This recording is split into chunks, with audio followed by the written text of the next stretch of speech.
Hi, everybody. My name is Gregory Q. Jenkins, and I'm the founder and CEO of Quintasia Studios.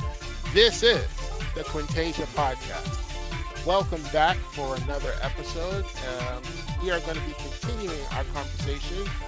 Last week, we had some of the cast members from the Null Hypothesis on, and we had a great conversation. We're going to continue that. We have two more of the cast with us today. It's been great reminiscing, and what we hope to do is kind of peel the curtain back a little bit and let you in and see, what's happening as we try to get this show on air, and it gives you a little bit of insight into what goes into the making of a show. So please welcome to the podcast Edmi De Jesus, who plays Susan Del Cabral, and Miss Jaclyn Johnson, who plays Miss Jackson, and that's even if you're not nasty, from the Null Hypothesis. So welcome, ladies. Welcome. Thank you. Thank you so much. Thank you. Thank you so much for having us. Oh, thank you for being here. It's been a little while since we've all seen each other. I guess one of the things that before we start our conversation, I will just clue our audience in on a couple of things. So in our story, the way we've filmed 5 prequel episodes of this show we call the Null Hypothesis. And the first time that we filmed, if you remember, Jaclyn, because you're a veteran from the very first time we filmed the first 3 episodes all together. We started out in filming at a studio location in Queens on a rooftop, and it was cold. Yeah. We shot inside as well, but we did have one scene that we shot on the outside, and I remember that. Well, as what happens with cast, it sometimes takes a while to pull a show together, and we're still in that process. And in that process, there are going to be changes. So you are actually only one of 2 of the original cast members that are still with us. You and Breton are the only 2 of the original cast. That's what. So a little trivia there, folks. And if you haven't seen all of the prequel episodes, and you don't quite recall, Jaclyn plays Miss Jackson, who is the HR person, who when Kevin and the gang they quit their job, she goes and she conducts the exit interview. This is Miss Jackson. We're going to be expanding that role beyond, and when I talk about that a little bit. But I just wanted to kind of set that up for everybody, so we have a context for our discussion. So, given that, I'll shut up now and give you guys a chance to talk. So, how have you been? How's everybody doing? We've been good. It's been tough times for everybody, and I have to say I'm sorry because that's probably my dog that you hear in the back. She's a puppy, so she's just a little sorry to control her flood. Hope you don't hear it. It's been hard. It's been hard and but great at the same time. And it's sad to say because I know we have lost so many people. Everybody has lost somebody that they love or somebody that they know, and it's been very difficult. But at the same time, for myself, it had been like a renewal. Like I had time to sleep. I had time to just um get healthier and relax and enjoy nature and you know as hard as it was, it has some positive things also. How about you, Jaclyn?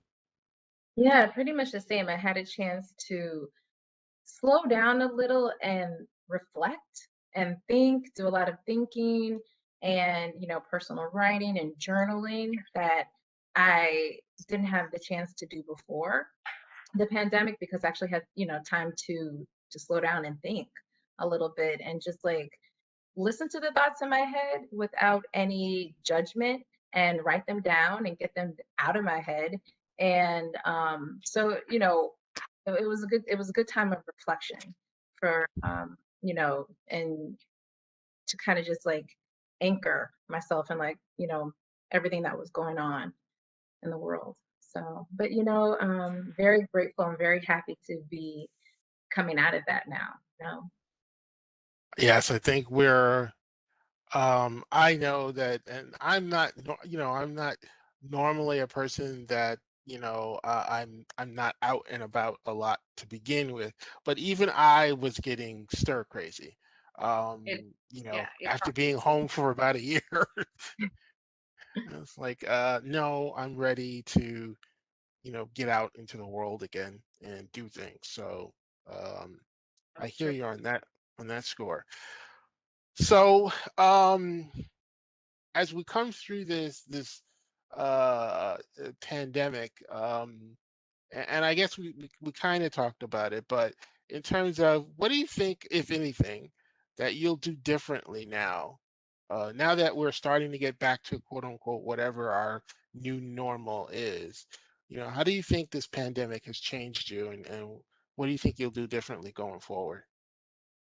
I think I'm gonna, Well, you know, now be more present when I'm out and about or with people or in nature or outside, even if it's in the park or, walking down the street on my way to a destination. Like, usually I'm like before we were so busy and maybe rushing everywhere, but um in the pandemic I've become way more grateful and appreciative of things that I took for granted before. So definitely what I want to do now that we're reopening and things are opening up is just to like savor the moment and just be present and enjoy the current moment and not, keep thinking about my next 10 steps.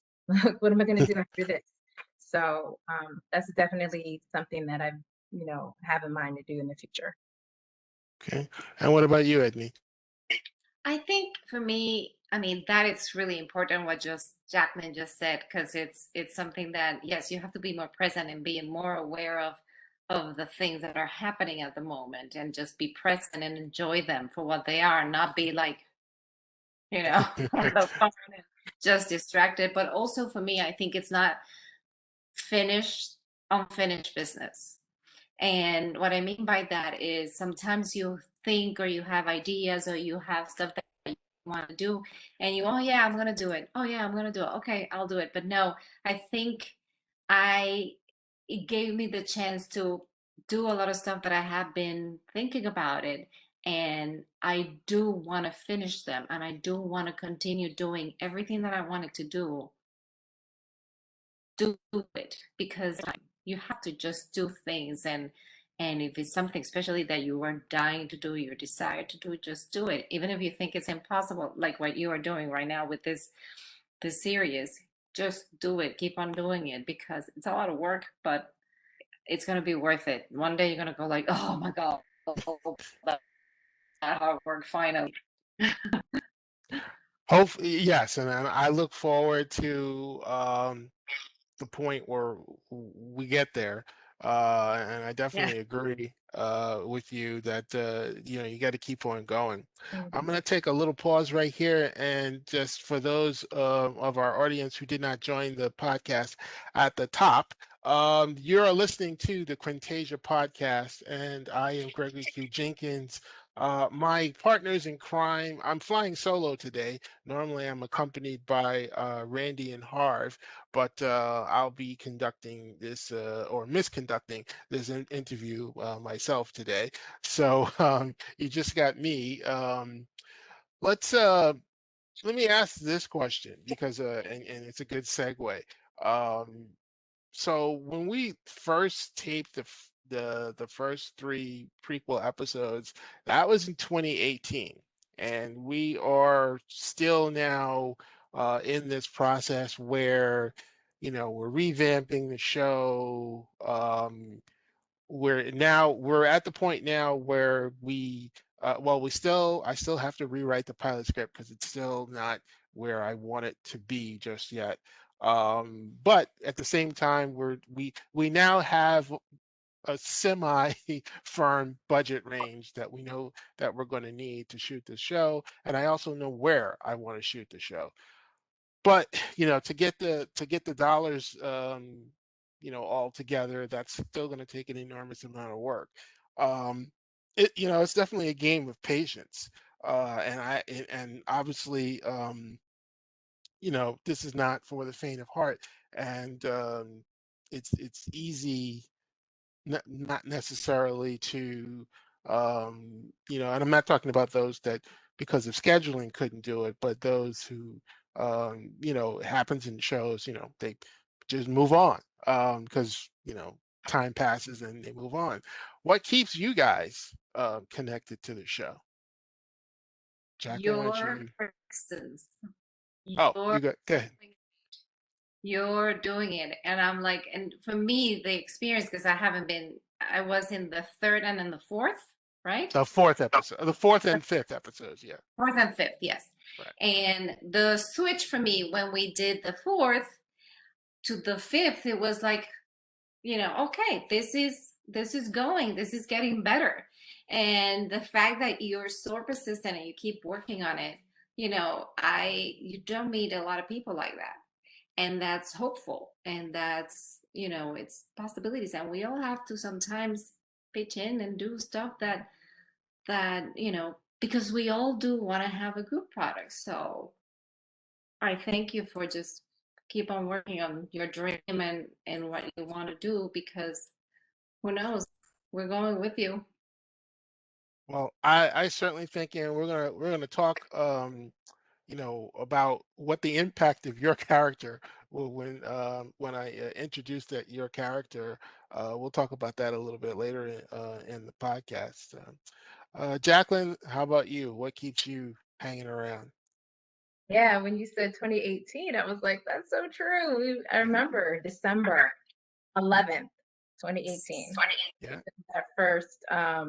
That first episode. I was thinking about it this morning, and what's kept me around and kept me going is your vision and our mission and what we believe about inclusivity and about telling stories of underrepresented people who don't feel like their stories are being told and that they feel seen, um, in TV and film. So I feel like it's really, first of all, I really appreciate that. I appreciate you telling our stories and giving us a voice, and in a quirky, cool, realistic, not so maybe not like a typical scenario Mm. with them starting, breaking away and starting their business, these young entrepreneurs. So so it's an original concept, and I really appreciate just the chance to tell our story and for our voices to be heard. And who better to tell them than us? So that keeps me around. It's authentic. Well, I thank you both for being here, and for those of you who are coming upon this podcast and maybe learning about our story for the first time, and you're interested, I would wholeheartedly ask you to subscribe to our podcast for one.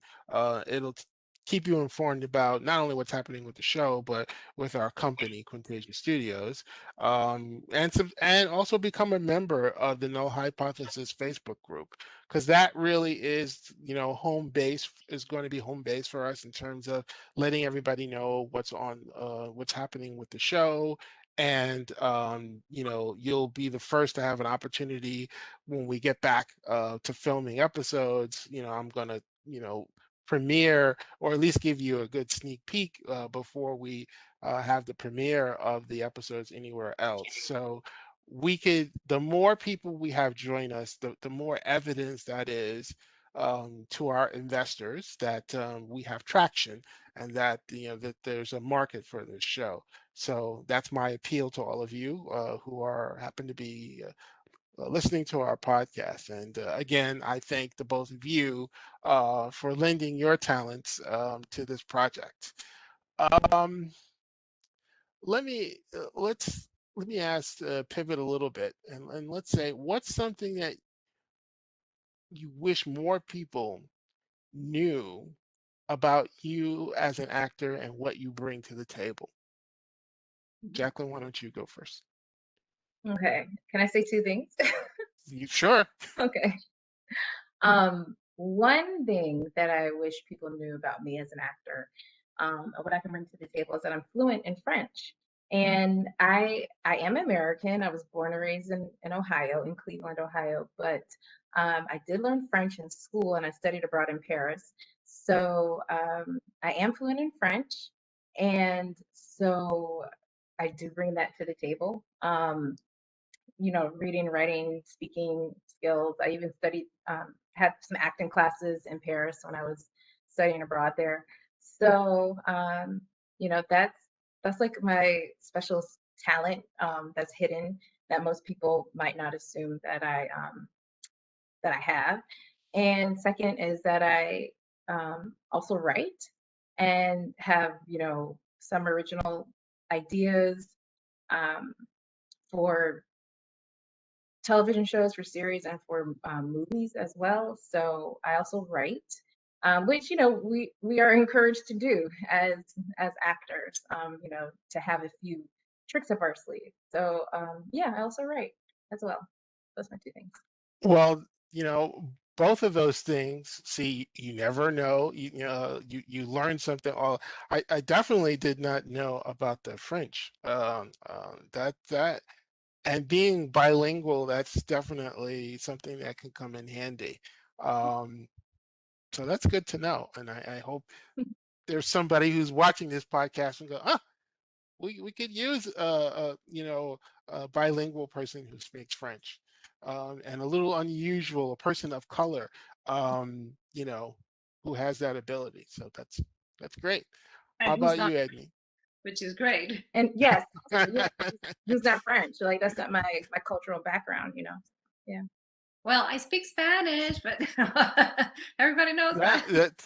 My that first language is obvious as my accent. Anyway, um, I would like people to know that I have more range.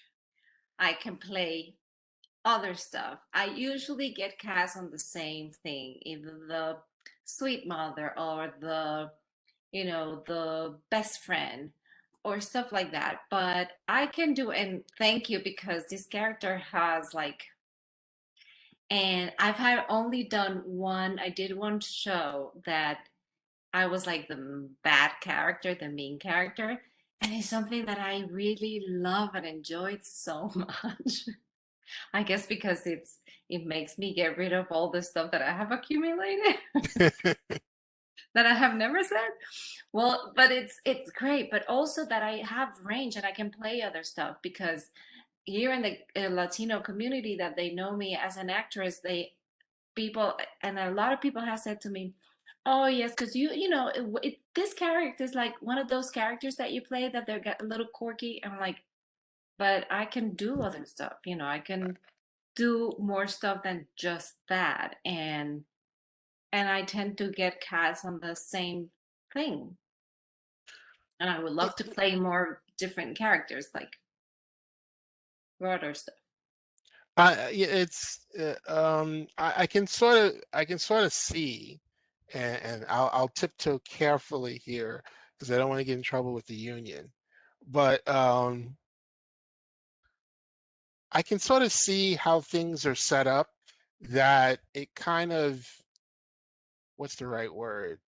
It kind of funnels people into these silos because if you're a member of SAG and if I have a role and it's a certain type, the first thing that, and I'm not a SAG expert, but work, with, we're not a signatory yet, but we will be. Worked long enough to know that the first thing that happens is like, say if you play a cop. Well, if you played a cop before, then that's what they're gonna, because now you've played a cop. So when a role comes out and it's a cop role, then what you know the preference is going to go to those actors who have experience playing cops. But that doesn't mean that someone who's never played a cop before couldn't do a great job. So I see how you can definitely get typecast, because it kind of um, the system sort of seems to kind of set itself up that way. But the character that you play, Susan, the thing that I like about Susan, and what we're going to find out more about her as, she doesn't see herself as a bad person. She's a very practical, get to the point person, Yeah. in that I want something, I need something. Mhm. If something is in my way, then of course I'm going to get rid of it because it's stopping me from getting what I want. Yeah. Exactly. And that's the way she thinks. But at the same time, we are going to find out even Susan has boundaries of what she will not do. One of the things I was going to write into the show, and then I thought about it, and um I didn't want, hey, okay, we got a show, we've got um you know these, we got various people of color getting together to start a business, and then the first thing I do is introduce an illegal element to it, because to me I said, ah, there you go, there's the old stereotype. And yes, from a dramatic standpoint, you know it introduces something interesting into the story element, but we have something greater that we have to be responsible for, and that is the image of people of color that we care about. So I Oh, thought that, about that and I said, nah, that's got to be a line that we don't cross. I don't yeah. mind that these people may have dubious, because that's real life, where people have situational ethics and things like that. But if we cross the line into hardcore criminality, see, then that becomes more like a stereotypical depiction Yeah. of ourselves, which I wanted to avoid. So that's definitely a boundary for Susan. She's all for, She'll do what she need, but she won't do something that it's she's will not get gonna, right. She doesn't want to go to jail. exactly. She's smart enough to know that jail is where I draw the line. But anything short of that, she'll, and as we'll come to get to know this character, it's for her. It's not a point about liking or not liking someone. If at the moment you are useful to her, she will work with you. But the Yes. moment you become not useful, she will just push you aside and go to what's useful. That's Susan. Yeah. And I've definitely come across those personality types in my corporate career. And that's what she's going to represent. So once again, ladies and gentlemen, you're listening to the Quintasia podcast, and we're talking with two more cast members of the Null Hypothesis, of the Null Hypothesis today. We're talking with Edmi DeJesus and Jaclyn Johnson. So Jaclyn, let me ask you this question. Now, you mentioned a little bit earlier that you write as well. We know, of course, that you act. How has being a writer, do you think, influenced your acting, and vice versa? That's a good question. For me, one thing we talk about when you're in acting school, or if you're taking acting classes, is like, as actors, you focus on the moment before. You think about like the moment before the scene that you're playing. And as a writer, um, you are writing. You're writing the story. You're developing these characters. You're like giving birth to these people. And so, um, my experience as a writer, what I've done with my writing, how it's influenced my acting is like, not only do I think about the moment before now, I'm also thinking about this whole character as a complete person, and like what's going on in their life right now. Are they, are they happy with their work? Are they in a relationship? Are they looking for someone? Are they not? Are they divorced? Are they, having health problems? Are they, having, family issues? Kind of just seeing who they are as a complete person and how their their life, their mental state, how that might be influencing the words that they say in the script, in the scene, and the subtle underlying action that they make um, in the scene. So it helped me to um, just see a complete character as a whole person rather than just focusing on the moment before the scene started. Um, and then as an actor, you know, knowing as an actor, with knowing, like what's going on as a writer, the whole story, like just really focusing and trying not to play the end of the show or the end of the story, the end of the script, because sometimes it's easy to do that because you know what's going to happen. Right. If you're like, no, I'm just in this moment and I'm living truthfully in this moment, me as a character, I don't know what's going to happen in the future, but as a writer, you do know what's going to happen at the end, and you don't want to give away those like little secrets and tidbits. You don't want to play that. So, it's like being on both sides of that script and that pen, and just it's wonderful because it gives you it's like you play the duality and the Mhm. like complete character and the complete show. So that's been really fun and helpful, and it's like ooh, it turns it up a notch. I think it does. And I know for me as a writer, um, what I've learned to do now is to trust my actors. And what I feel my job is to give you enough of the background of what's happening in this moment that you can take that and then, because what makes a story authentic and realistic is when people, if a normal person was thrust into this situation, and by the very definition of what we do, um, these are not necessarily normal situations, but we've all seen human behavior, and we all know that, hey, if you just watch someone that you loved get killed in front of you, there's like a range of emotions that you would normally see, and then some things would just not make sense. um, and that's what I have figured out, that as long as I do enough of a good job of describing what's happening in this moment, and what's the background of each of the characters, I can trust the actor then to take that, internalize that. Like, I'm not going to write in what their facial expression should be. I'm going to tell you what's happening, and then I'm going to let the actor figure out what's the most natural expression for them, for in their interpretation of the character for that moment. That's what, and I think that produces a better result. So that's one of the things. So I'm less worried about describing, or even giving direction on how to read the line, unless there's a specific purpose, because there's a comedic element to certain things. Yes, sometimes I am setting something up, so it is important that a line, is read a certain way because it sets up something else that happens. But other than, or maybe there's a specific plot point that, reading it a certain way, I want to make sure the audience gets what I'm trying, the message that I'm trying to get to the audience lands.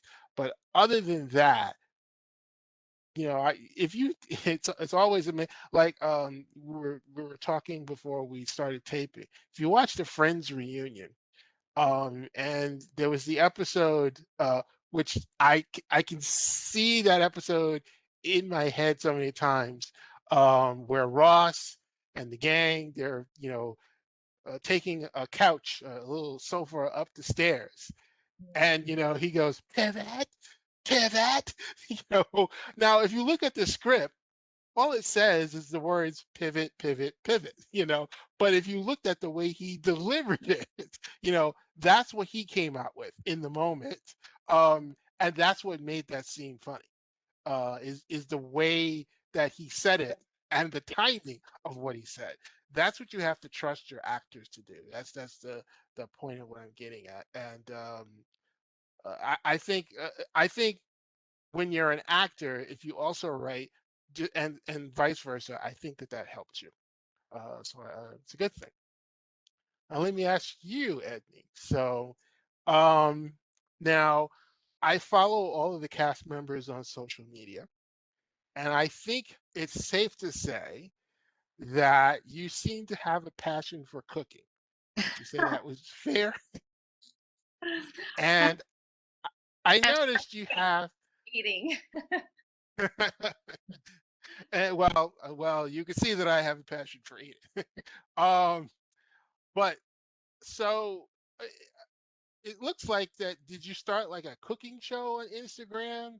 Could you tell us a little bit about that? Well, when the pandemic started, and this was really early on, I was still working. Um, Chris, my partner, said to me, it's like, you know what? Sometimes we should let's record us cooking something just to see what happens. And I said, oh, so let me do a green chili. He's like, a green chili? And I say, yeah, a green chili. Have you ever had green chili? He's like, no. And he does an amazing red chili, like regular chili. And he's like, oh, please, what is that? So I said, okay, let me do it. So we started cooking and we recorded it and we were being silly and I was even in my sweatpants, in a t-shirt, in a ponytail. It was like, it wasn't planned at all. We just said, oh, let's just record it. And he didn't even know how to edit. And he took that and he started editing himself, like just looking on the internet how to do it. And amazingly, he had very good response. And we had fun doing it, so we kept doing it. And I don't know how many episodes we have already. And the funny thing is that sometimes I do teach him about Puerto Rican food, dishes that he had never had, and he teaches me about Italian food that it's more home food that I had never had. And that's how we, do it. Or we experiment on something that I had on my travels or stuff like that. So that's how we started, and we have kept continuing because people keep saying, oh, please keep doing it, and it's the only thing that we have done that they say keep doing it. Yes, I happened to catch it, and I think it looks great. So it's amazing. I think the process when you actually do something, you learn so much. When I first wrote this script, I had no intention of trying to produce the show myself. I had no intention to do anything with it. I was just writing, just to be writing. And and then it started on a snowball. But you get to do so many. You learn how to do so many different things that I Yeah. never thought that I would have to do. And one of the things now that we're learning how to do, and I'm not going to talk too much about it yet until we make a formal announcement of what we're trying to do.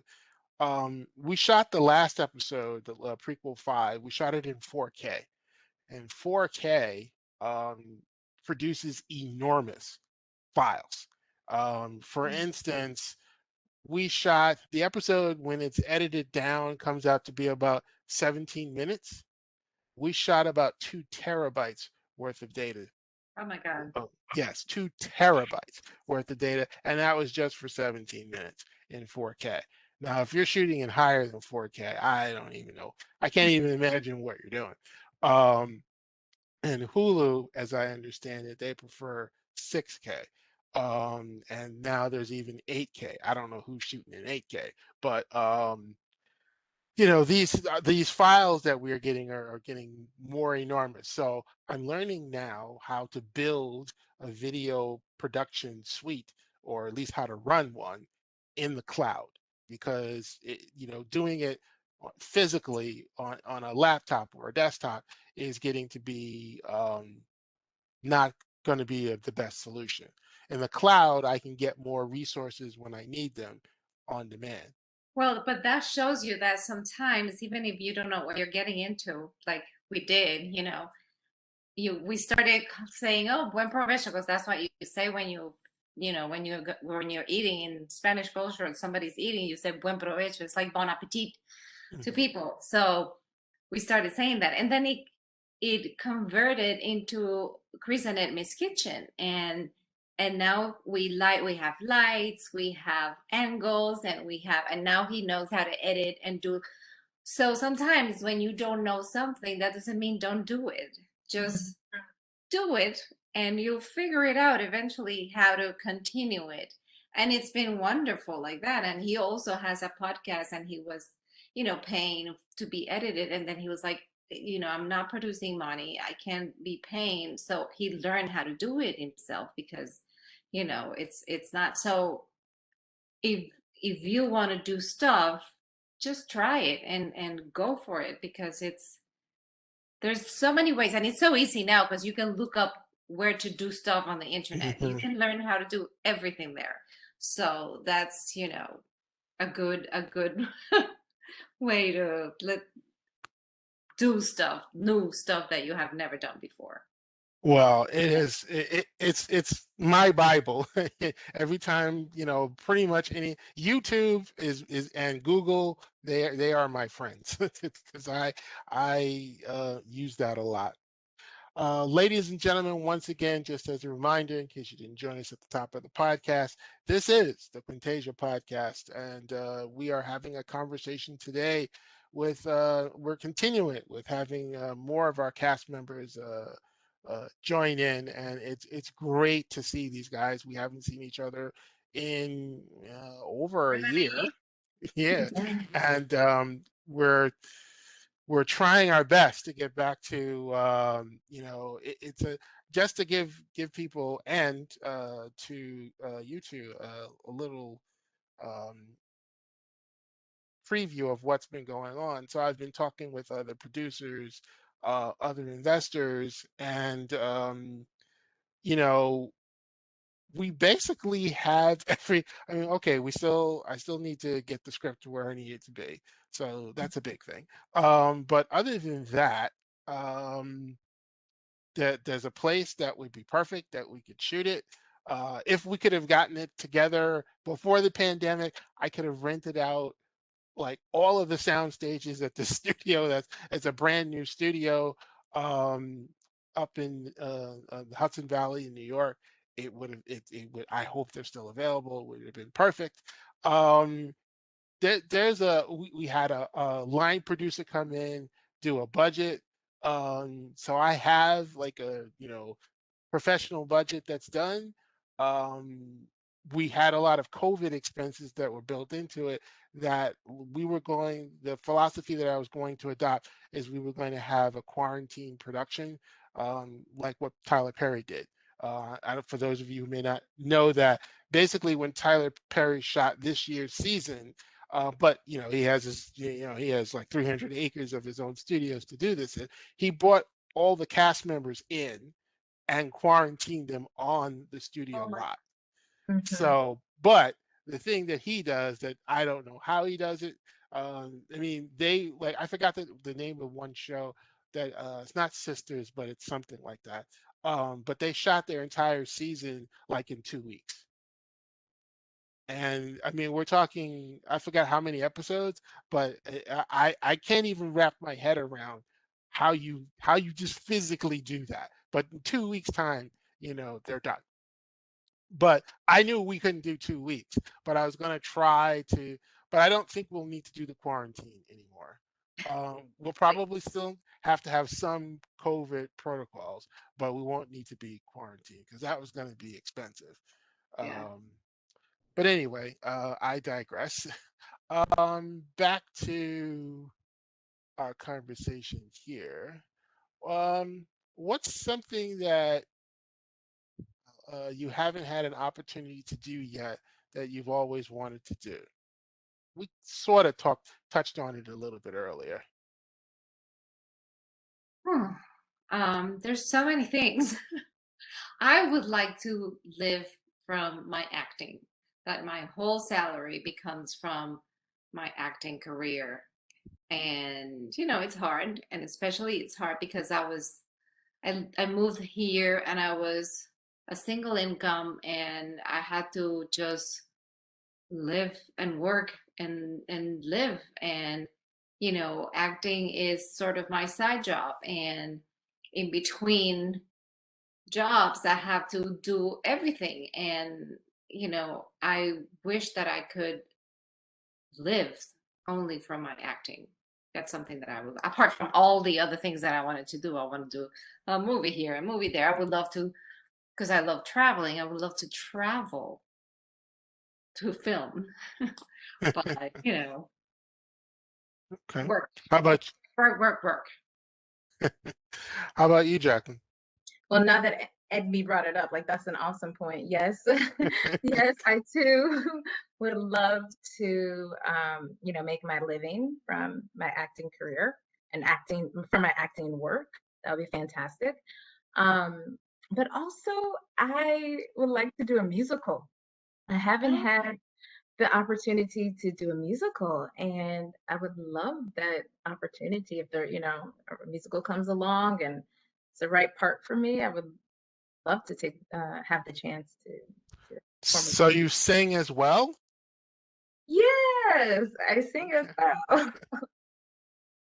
So how about dancing? Do you dance I too? dance as well. All right. Yeah, I can do a little two-step here and there. Well, see, that's good. That's good to know. Who Right. knows who could be watching the podcast and may decide to cast you, um, knowing these things. So that's great. Um, I guess make sure that I touched upon everything that I wanted to touch upon. Yes, I did. This was like I said, it was great seeing you guys again, and we are still plugging away, and we want to bring your characters back. And just to give everybody a little preview, so in the original prequels, and the whole reason why we did the prequels were basically two things I wanted to accomplish with them. One, quite frankly, they were practice for me. Never done a series before, or even try to pull together a crew before. I remember um, the first day of shooting. We had that first episode when we were shooting at the place in Queens. I was so terrified. And it was because I'm like, I'm not a director.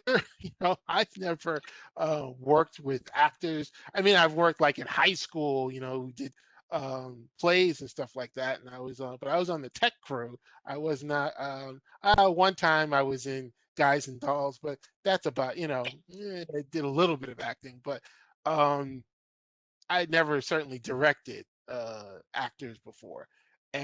But you make up in your mind, and I guess as I'm learning from other people, like I didn't know that Quentin Tarantino did not go to film school. oh, And yeah, and so you learn it's about getting out there and doing it. yeah.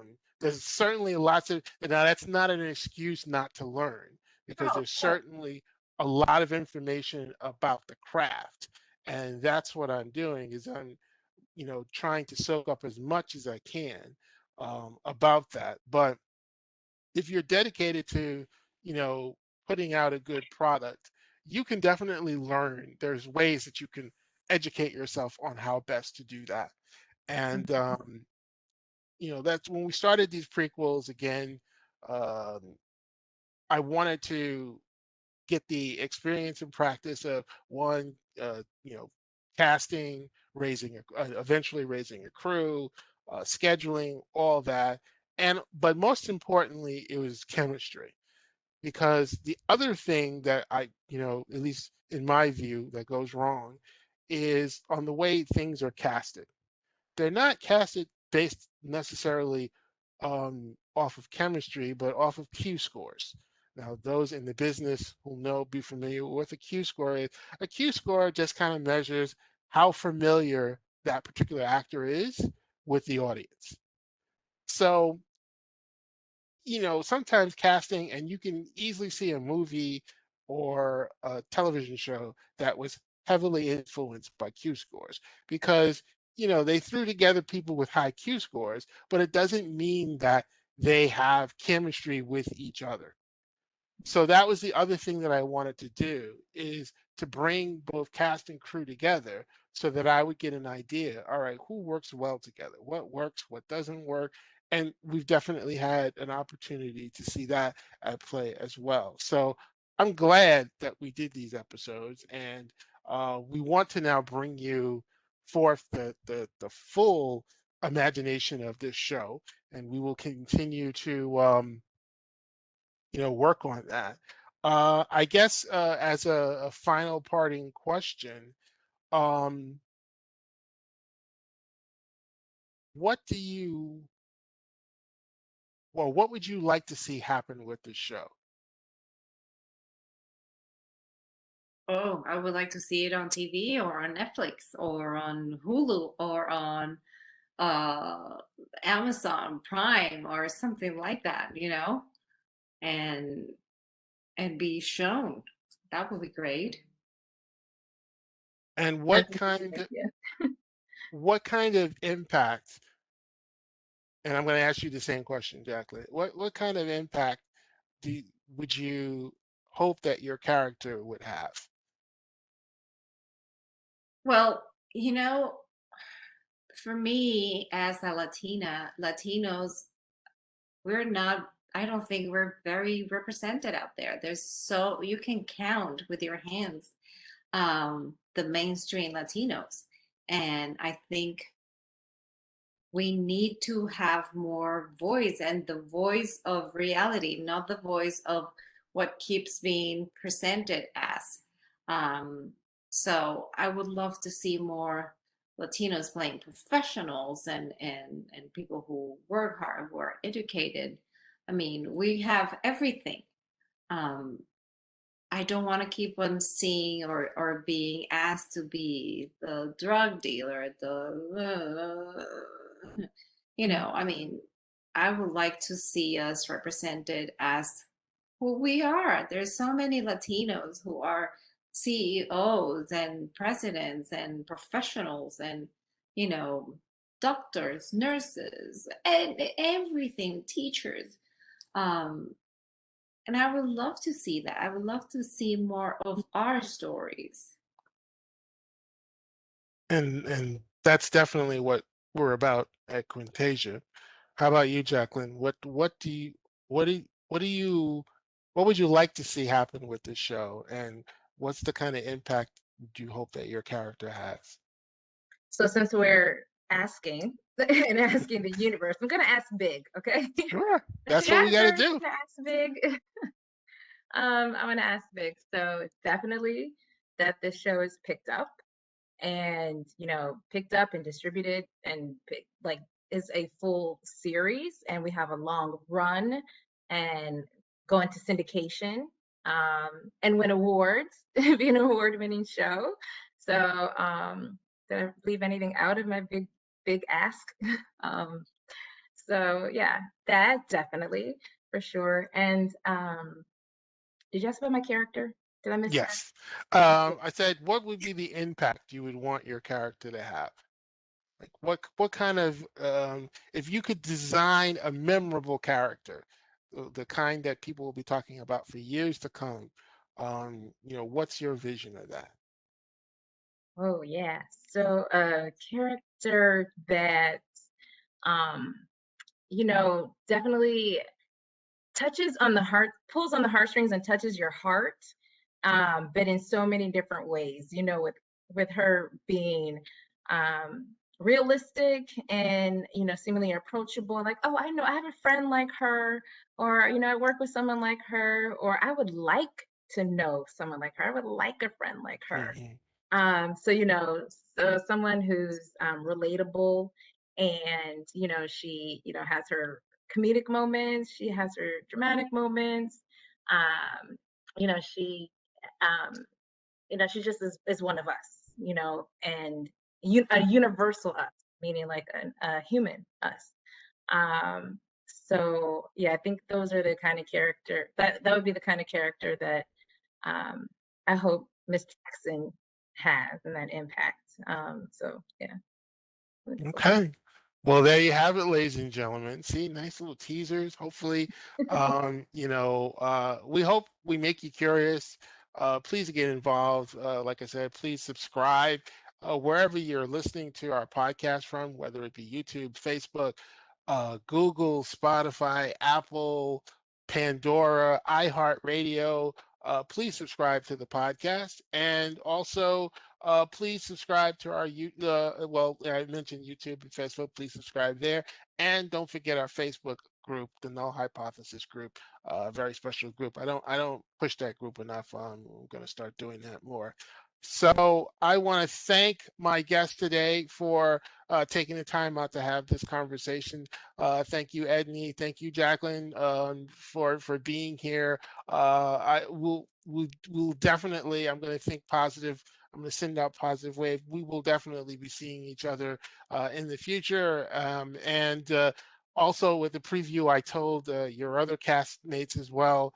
Not just I'm not just waiting till the show is ready. So I'm working on some short films as well, where I'll use Bretton's words, where we can cross-pollinate, meaning that I can use some of the same cast members for these films. Again, just a way to, get some product out there and, get some actors to work, so which, I want to try to help to do. So on behalf of Edmi and Jaclyn, my name is Gregory Q. Jenkins. You have been listening to the Quintasia podcast. Thank you so much for stopping by. Bye bye for now, and we'll see you next time.